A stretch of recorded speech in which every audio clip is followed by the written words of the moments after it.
and, more importantly, his bribe. The house didn't have a clock. Aunt Clemence was too tight with money to own such a rare item.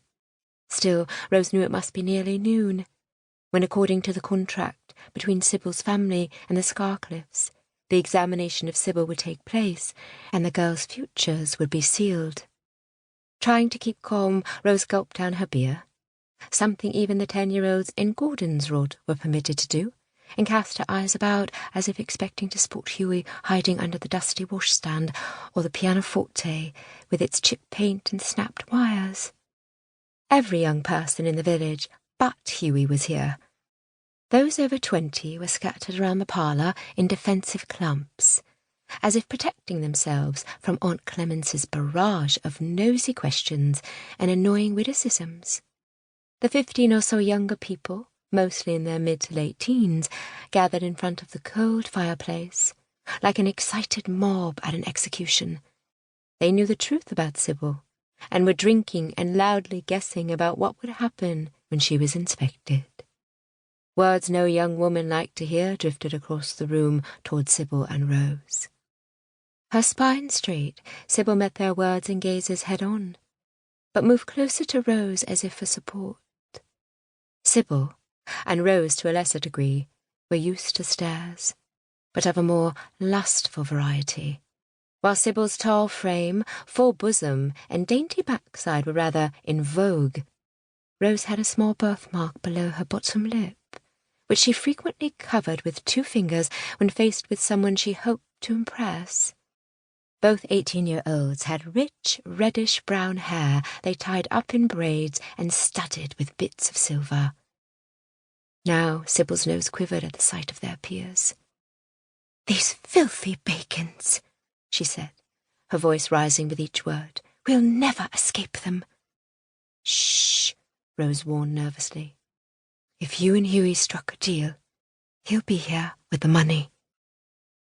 "Ah, no he won't," a voice trilled happily.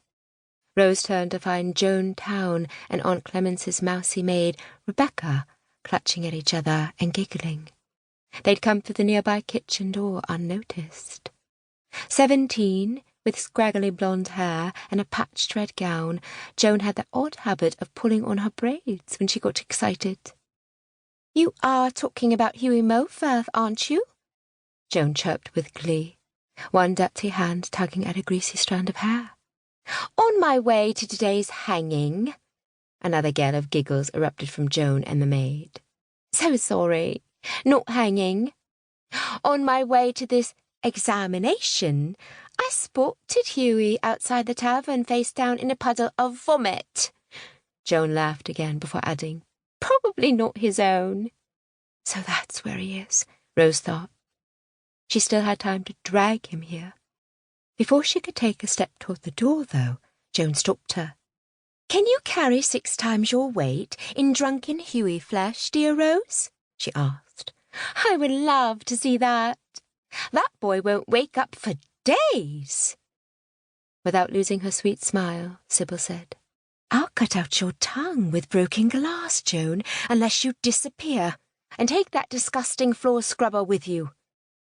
Jane snorted. "Poor pathetic Sybille," she said to the maid. "When her father finds out the truth, he'll kill her." Something dangerous in Sybille's eyes made Joan and the maid scurry off to join the others at the fireplace. Once she was gone, Sybille whispered to Rose, "She's right, you know. Father will kill me." Rose knew this was no exaggeration. Sybille's father, Mervyn Maidstone, had risen from peasant to the town's wealthiest, most influential landowner and farmer. He'd done it so ruthlessly, many said he'd left a few bodies, including Sybil's mother, in his wake. Still, he was a righteous man. When Sybil's brother Robert had been caught stealing a pear from the Saturday market, Mr. Maidstone had determined burning his son's thumb was not harsh enough a punishment, and volunteered to cut off part of Robert's ear instead. After months of negotiating, and having spent a considerable fortune, Mr. Maidstone managed to arrange a marriage between Sybille and Valentine Scarcliffe, brother to one of Queen Elizabeth's ladies-in-waiting.